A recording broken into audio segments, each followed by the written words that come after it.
Hello everyone and welcome to Ginger Prime. My name is Brian if you're new around here, and before we dive into my thoughts about Lost Ark, how it plays for the Western release, especially as a controller player, that's something that's very important to me. And note, I will talk about PlayStation controllers. If you guys are struggling to get yours set up, I'll show you guys how to do that also in this video. But I want to leave you guys with something really cool, and it's so silly that I think this is really cool, but I want to give you guys something in case you take nothing else away from this video. And it's if you hold down the control key on your keyboard and you use the mouse wheel button, you can change how your little cursor icon works. If no one's shown you that before, enjoy this little factoid and tip, and hopefully I've just made your day better. But without further ado, guys, let's go ahead and talk about Lost Ark. It is finally, quote unquote, out in the West. It's a part of its early access head start. The game officially comes out on the 11th, and already we are seeing some incredible numbers. Now I'm going to say this, and this is going to come off as a little bit shocking perhaps to some of you, but Amazon Game Studios literally has to start being taken seriously from the gaming community. They have shown with Lost Ark and New World by far that they are here to play some ball, and they have two of some of the biggest MMORPGs setting lots of records out here as a part of their portfolio, and I think this is only going to energize them for years to come. We can always discuss that in more detail and more nuance, especially as it relates to it. If you guys want to always hit me up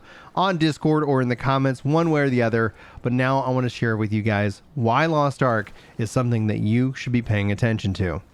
My journey with Lost Ark began in 2019 when I was so curious that I jumped through many hoops to go and play the game on the Korean version. And while I played that game for a couple of months, I had a really good experience with it, but my heart sank a little bit as it felt like this game would never make it to the West. And here we are in 2022, and the game is officially out, and I am able to play with my friends within this community. And speaking of which, guys, if you're just kind of like me, you got a working job, you got a family, you got a life, but you really want to play some games and really make some good connections and good friends, check out the Discord. We are open for all. One of the things we're doing that is something very exciting is leveling up the guild so we can actually get more people into it. Starts off at a cap of 30. We're working on it. We're going to hopefully open it up to more players as soon as possible. And I, thank you guys for considering playing with us. But Lost Ark in and of itself, especially as a controller player, is a very interesting game. The first thing I felt in 2019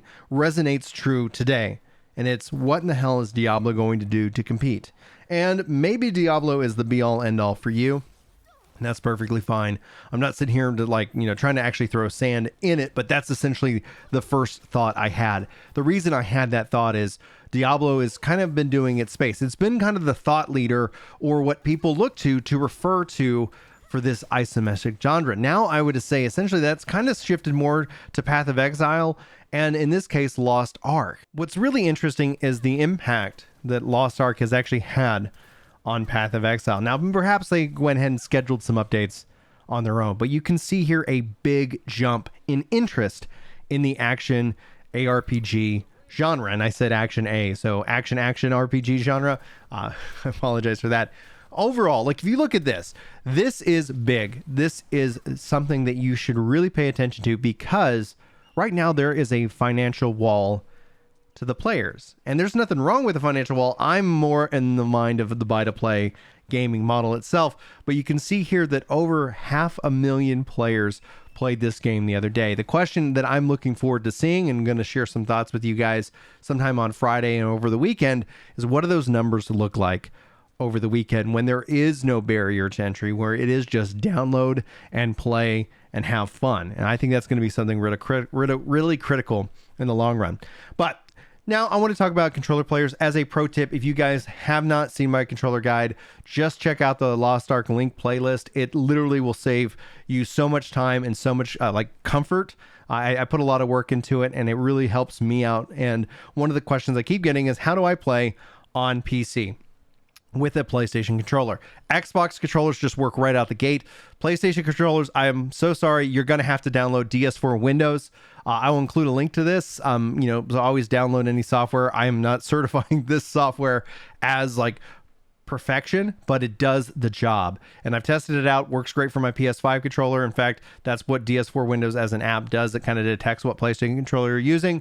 But note, you're going to need this piece of software if you have a PlayStation controller. And then essentially my controller guide literally translates one-to-one, with the exception that you can customize the input and how it looks. So you're going to have to note that X is A, O is B, things of that nature. And I do apologize, but it will take a little adjustment on your end. However, this should get you going so you don't have to actually run out and buy another controller. All right. Controller point aside, why is this game important for me as a controller player?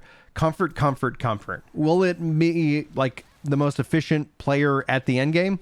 Well, hell yeah. Like, I'm freaking good at video games, but at the end of the day, it's all about, do you enjoy playing the game? And the answer is abso-freaking-lutely. I enjoyed it in 2019. I'm loving it even more now because it feels like, obviously, my character is my character. There was always this weird underlying fear in the Korean version that they'd find me out. They'd find out that I was an American player playing on a VPN and that all of my effort would be for naught. And so the Russian version, I think, essentially opened up the game to more Western players, but this is a game that is established. It's a game that has a ton of content, and it's a game that has a ton of controversy already around it. One of the things that I'm trying not to obviously cover too much because it's just silly internet drama, but there's a lot of gamers who are upset about how the censorship has been brought into the game itself. You'll see that various character models have been redesigned, not necessarily in the most like epic way, just seems like they've moved a couple pixels around here and there. And that is being what it is. But I think that's obviously to hit the ratings and the goals of what Amazon is trying to do. As a longtime Western player, censorship from like Japanese and Korean based games is just kind of par for the course. So like, I don't know. It's just kind of like, I kind of just expected it naturally. So I'm not trying to throw shade at anybody who's frustrated by it. It's just as a longtime player of these, I guess more Eastern JRPGs and KRPGs, it just feels like, okay, like that's the way it is. And so I don't put a lot of hope that that's not going to be the way it is for the long run. But all in all, I think the graphics, the aesthetics, the way the game plays, how easy it is to get into the game itself, all of that has been handled incredibly well. One of the things is that I've seen twice now is incredibly smooth launches from Amazon, both with New World and now with Lost Ark. Seeing that they're able to handle a huge ton of capacity at scale is really quite impressive, and it should continue to be an advertisement for Amazon Game Services, Amazon Web Services, AWS. And that in and of itself, I think, is going to continue to waken the beast that is Amazon. And so honestly, the only thing I woke up this morning, and I don't know if this is obviously going to be what it is. I don't have any kind of insider knowledge, but I don't know how Amazon doesn't go and call EA up today and just say, hey, what's going on? How much is it going to cost to buy you? In response to Microsoft, and in response to their success already with two really big established MMOs.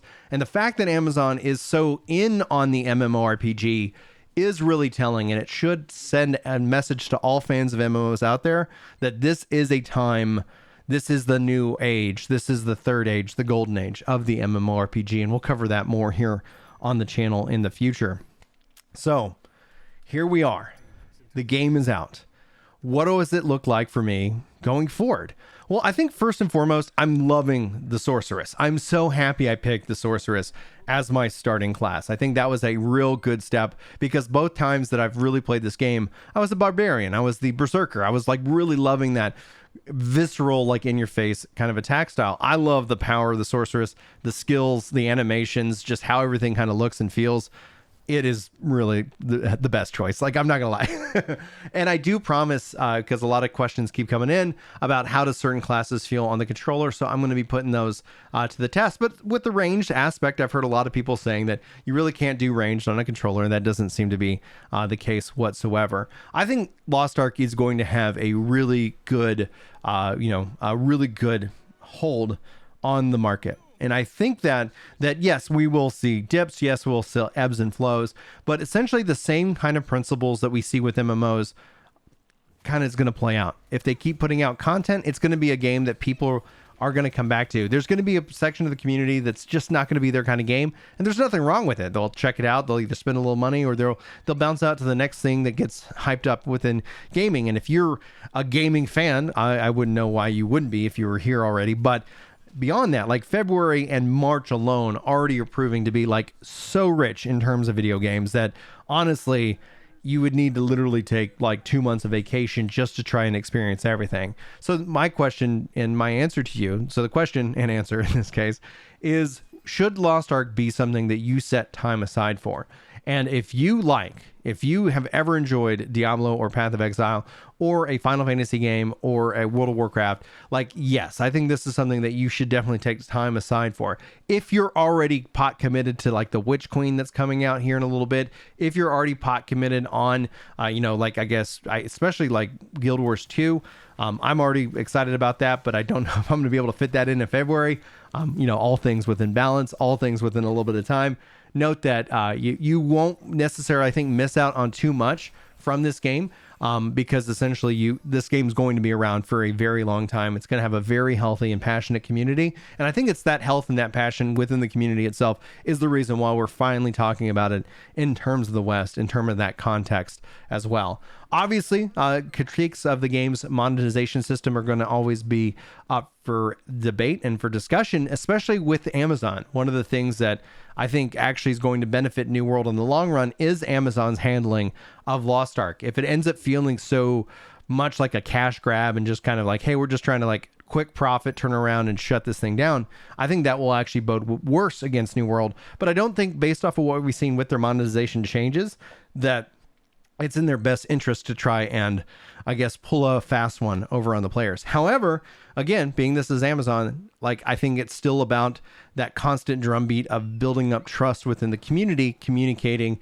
and obviously responding to player feedback. I think that's going to be important as a part of the cycle going forward. But honestly, based off of what I've seen so far, even though Lost Ark definitely will be taking players from New World, especially because everybody's kind of in New World. If you're already at cap, you're kind of just like, well, I'm waiting for, either something more to do, or it is what it is. We'll talk about that in other videos.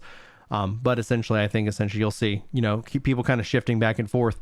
And especially with Prime Gaming being integrated, Twitch drops being integrated, Amazon has honestly one of a really strong playbook in their pocket, and we'll have to see what their next step is. And honestly, I think their next step is probably going to be trying to acquire some of these studios if they intend to do a little bit more toe-to-toe with the likes of Sony, Microsoft, Nintendo, etc. I think the only solution for them is to buy. I mean, they're building as well, but building takes a lot of time, and they're probably also feeling that too. But yeah, anyway, guys, I'd love to know your thoughts. Hopefully this was a help. If it was, sound off in the comments below. Say hoo-dee-hoo if you made it to the end of the video. Sound off in the comments below what your favorite class is, and if you have any questions, let me know. I'm hopefully here to help you and have fun in games. And if you guys want to hang out, play some Lost Ark with us, play some New World with us, play some Final Fantasy with us, play some Destiny with us, like, we love video games. we also love our families. It's a fun world, a fun balance that we try to achieve. So anyway, guys, I wish you all the best. Thanks for being here. Thanks for listening. Hopefully I'll see you in my next video. But until then, take care. A little off topic, but I just want to say thank you for providing me a friendly, fun, and optimistic community. Baby. Coming from an MMO community filled with toxicity, this is an amazing breath of fresh air. Keep it up, baby. Oh, yeah.